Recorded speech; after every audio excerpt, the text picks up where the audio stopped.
From embarking on the gold mining challenge that many miners had turned their noses up at for many generations, because they believed that the mine was rotting away from the inside, to the problems that arise as the miners do all they can to see if there is really any gold in this long-forgotten mine. Here is what Tony Beets found in this abandoned gold mine. Trust us when we say that it is going to blow your mind. Watching the Gold Rush TV show, many viewers become enthralled with the search for the Earth's most precious metal in some of the most hostile conditions found on the planet. Granted, this effort could prove to be an enriching endeavor, especially when these gold miners strike it rich. But we have to admit, there is more to gold mining than just enriching pockets. There is just something primal about battling through the elements to get that precious gold out of the soil. That is why many people tune in to watch the likes of Parker Schnabel and his crew as they search for gold in places such as the Yukon. With every ounce of gold extracted from the earth, you can literally watch these people change their lives forever. Perhaps that is why they concentrate on searching for gold in the most viable places they can find around them. Considering how expensive and time-consuming mining for gold can be, mine bosses such as Parker Schnabel and Tony Beets can't be blamed for concentrating their resources on places where they are certain to extract gold from the ground. Some of this definitely looks like pay dirt. See, that is white channel gravel, so you'll test the pale of this, and I'll bet you're going to get gold out of it. The consequences of doing otherwise are too dire to them. Not only would their pockets suffer, but they would also be forced to walk away from their way of life, at least until they are able to fund another gold mining expedition. In fact, these gold miners would rather travel across the planet so that they could find a viable gold mining spot. They would rather do this than dig into an infernal mine that's located right there on the Klondike, just because it is closer to home. The loss of resources such as time and money is just too much to endure, and as such they have to make sure that they are excavating mines that are worth the effort. Considering the dire consequences of gambling on the viability of a mine for gold, it makes us look at Tony Beets a certain way when he told us that he was going to concentrate his efforts on a gold mine that had been avoided for many decades. With the long grass and the occupying animals serving as a testament as to how this mine was left to rot for many years now, it is clear that many miners considered this place to be a waste of time and effort. For some reason, though, Tony Beets thought that this mine was the perfect place for him and his crew to strike it rich. How did he come to this conclusion? Did he see the potential in this abandoned mine, or was he just looking for a challenge so that he could add awesome excitement to his long career? Well, one thing is for certain, and this is that this mine has not produced any gold for any miners in decades now. And that should be challenging enough for Tony Beets and his crew. It could truly be an exciting prospect, though. What if there was actually a deep and rich deposit of gold somewhere in this mine? There you go. You got a shaft there. I don't know how deep he went. You see that? There's quartz in there. And those are what you call indicators. If that was the case, imagine if Tony and his crew were the ones to get a hold of this untapped riches that has been buried in this mine. That could be huge for Tony and his crew. With that in mind, it was an exciting moment for all as Tony and his crew pondered on their prospect before embarking on this groundbreaking gold mining expedition. Well, there was only one way to find out. Once again, we remind you guys that this mine had been abandoned for years. With that in mind, we can only wonder why Tony thought that he could be the one to extract gold from this deserted gold mine. Well, Tony saw something in this place, and he decided that this was what he was going to do. He was going to fire up all his machines, and he was going to go down there with his crew. As they say, fortune favors the bold, and if Tony and his crew were bold enough to go where no other miner would venture, then maybe they do deserve whatever they find down there. However, finding success in this abandoned mine was easier said than done. That said, it seemed as though Tony had no choice but to venture into this abandoned mine. At the beginning of the season, Tony found that his already limited crew and his production was falling short while they were out there. Understandably, they would need to start getting some results soon. This meant that Tony and his guys needed to get their hands on some more pay dirt as quickly as possible. This was a difficult spot for Tony to find himself in at this point in time, because already the hunker cut in the piggy bank cut had given them a good chunk of gold. However, this wasn't enough gold for them to meet the team's target for the season. As a result, Tony turned his attention to the old-timer tailings. Now, the choice of the old-timer tailings was an interesting one. For some time, this place was known to be a massive pile of gravel and rocks that were left behind by miners a long time ago. Turns out that the old-timer tailings caught Tony's attention because he came across what he believed to be abandoned tailings sitting underneath the remains of an old abandoned saw run. Looking at the condition of the tailing, Tony couldn't help but think about what these miners had to go through when they were mining for gold back in the day. Considering this, he was aware of the fact that these miners had nothing close to the technology that we have today. As a result, there was every chance that those miners gave up before they could get their hands on the massive deposit of gold that may be down there. With such thoughts in mind, Tony wasted no time in recruiting his son Kevin into this endeavor. Knowing the history of this hill, Tony couldn't help but remember that this was the first hill that had mechanical mining done on it in the Klondike. This was fascinating to Kevin and even some of the most experienced miners on the team. They were truly surprised to learn that Tony knew about this place and how much gold could be hidden down there all this time. Well, Tony may not have known about this until recently. Even now, all he was thinking was still something of a speculative thought. Considering this, it made sense that the only way to find out about what could be down there was to get down there and dig. Well, it wouldn't take too long for that to happen. All the team needed to do was to observe the steps needed to get down there. That is the soul box. They did that 80 years ago because they monitored that hill, and in those days they had one wooden soul box. It was probably a couple of 100 feet long, and they cleaned that sluicer box up once a year in those days. They quit in the end of the 50s. They probably started around when the gold rush happened probably. Considering how they were miners, it's fair to say that the most important step at that point in time was to start digging. With that in mind, Tony decided to take a quick look at the site. As he did this, he noticed that there was this old wooden soul box that was buried beneath the gravel. Spotting this, he explained to his crew that this was built about 8 decades ago. Back then, though, they only cleaned out their soul box once a year. To him, this meant only one thing. If somehow some gold had been missed by the miners from back in the day, maybe Tony and his crew could find it if they took a look down those tailings. With any luck, Tony and his men could then be the ones to get their hands on the gold that the old-timers failed to pick up. An exciting prospect for Tony and his team. With the possibilities of success and gold coming to mind, Tony and his men got to work with their equipment. Certain that digging into these tailings would result in the discovery of a ton of gold. Tony recruited an excavator so that he could get on with the digging part of the expedition. Again, this was a groundbreaking moment for Tony and his team because they were the first to dig into this place. Despite how exciting this digging expedition was for the team, it was also something of a tense experience for Tony and his miners.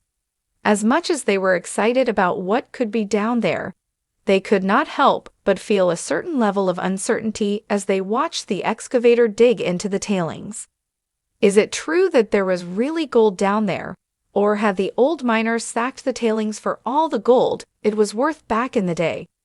If the latter was the case, then that could spell bad news for Tony and his miners. All their effort would be in vain, and all their resources would have been wasted on a pointless and fruitless exercise. Well, such fears were put to the test when they were able to pan some dirt. As it swirled in the pan, the team began to feel some relief when they noticed the unmistakable sparkle of gold in the water. As encouraging as this was, the team still couldn't rest their minds because this was just a sign. However, as they panned some more dirt, they realized that they may have made the right choice coming to the old-timer tailings. More and more gold kept popping up as they panned more dirt. There was truly every chance that they were in business when they chose to work on the old-timer tailings. Look, 1, 2, 3, 4, 5, 6, 7, 8, 9, 10. You see that it's all over the van. That's gold. I mean, that's a very, very good indicator down there. This is because the gold they saw told them that they were potentially standing on a rich, untapped resource that had been abandoned by the old-timers. That said, the miners couldn't help but be stunned when they realized that they were about to get their hands on a ton of gold. Even Mamie, the person who usually kept things level-headed in the crew, couldn't help but feel excited as they continued on with their work. Somehow, the old-timers had missed out on all the gold that is down there. Well, their loss was Tony's gain, and he and his crew were happy to reap the rewards of this omission. It makes us think about all the opportunities that were missed by these old-timers. Can you imagine what they would have been able to do if they got their hands on this gold? Maybe they would have even been able to come up with the sort of equipment that could help them dig into such a place at a faster rate. That being said, the first proof showed that Providence may have paved the way for Tony and his team to get their hands on the gold that is down there. With things as they were now, the team had to take the next logical step, running a full-scale load through the wash plant. This would help the team know how much gold was left behind by the old-timers. Sure, some panning told them that there was a lot of gold down there. But Tony knew that if he was going to move forward with his plan to dive into the old-timer tailings, he was going to have to carry out a more comprehensive test on the tailings. This meant that they were going to have to put some of their tailings through the QE plant. This high-efficiency wash plant would tell them if this place was really viable enough for them to carry out a full-scale operation. With that in mind, Monica, Tony's daughter, wasted no time to get to work. Armed with the loader, she got her hands on about 100 yards of pay dirt per hour. At the same time, rookie operator Desiree made sure that she kept herself busy by moving the clearing out the fine material while the first official test of the tailings was carried out.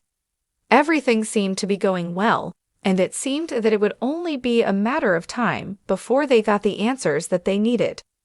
Unfortunately, though, things didn't go exactly to plan. Before they knew it, disaster struck. While everyone was hard at work, the team was forced to come to a stop when they were startled by a sharp metallic crack that ripped through the air. This sound sent shudders down the spines of the miners because it was a sound that they all dreaded. This was because this was a sound that told them that the massive cell run had broken down. This was terrible news because their massive cell run was considered to be the heart of the entire slewing operation, and without it they were stuck indefinitely.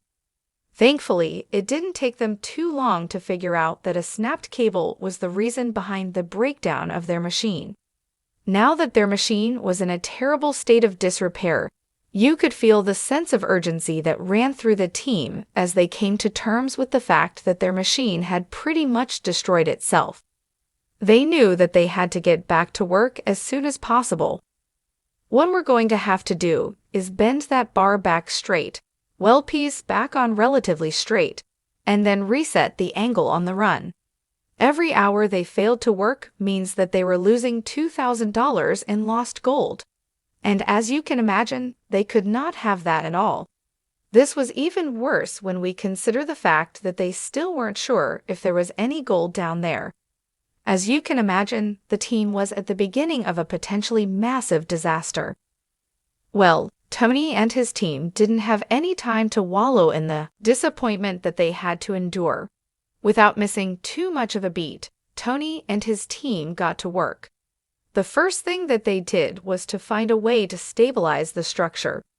That way, they could limit the amount of damage that was inflicted on the machine. This meant that the twisted metal beams had to be bent back into shape before a new support structure was welded on.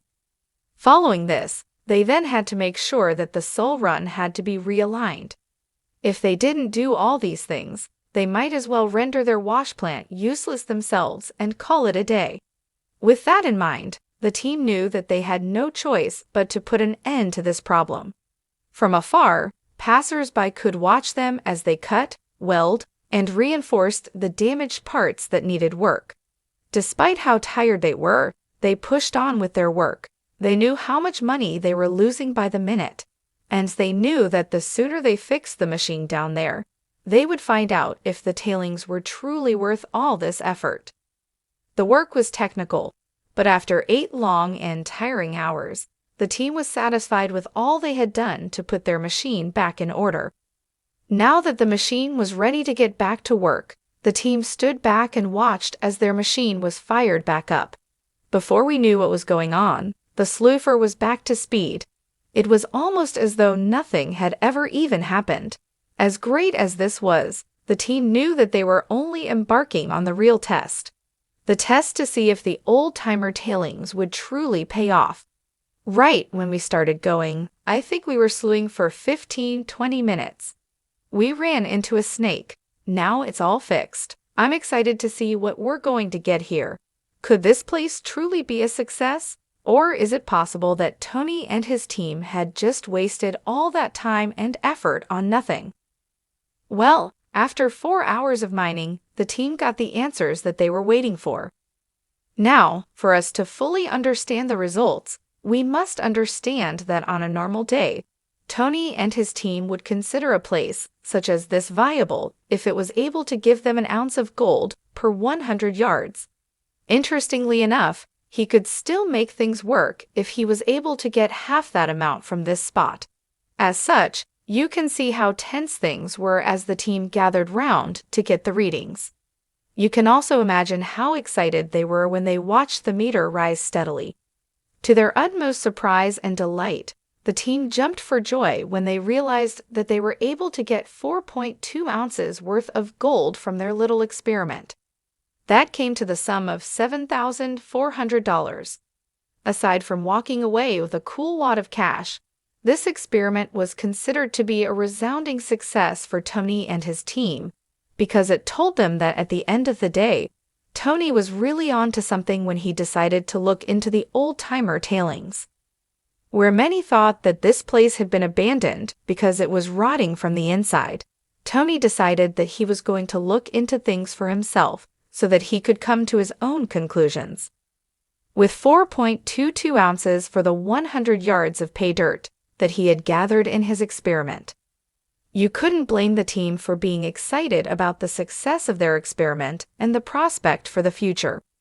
Already, these results told them that it would be better for them to mine there than for them to mine in their older claims. The numbers simply told them that their chances of getting gold, there is more than the gold they could get elsewhere. This was quite doable for Tony and his team, and as such, they were eager to go. It is kind of nifty that the old-timers, they did a bunch of slewing, but they lost so much. So it'd be very interesting to see what we're going to pull out of what all they missed. Before they got to work, the team couldn't help but appreciate Tony's drive and his ability to follow his intuition. Many would have balked at such a challenge, especially as many miners had abandoned this mine for several generations now. How did Tony decide that he was going to go against the curve? How did he know that taking a deeper look at the mine could prove to be a great decision? Well, whatever the case may be, Tony was able to get his hands on the gold that many others turned their noses up at. It just tells us that sometimes we may miss out on the biggest opportunities because they are simply hiding in plain sight. Now, the next question that comes to mind is how much gold is really down there? Well, how much gold do you think that Tony and his crew will find as they keep digging down there? Well, we do not know how much is down there. What we do know is that Tony is just getting started. Keep watching to see how much gold Tony and his crew will find as they keep on digging into the old-timer tailings. From embarking on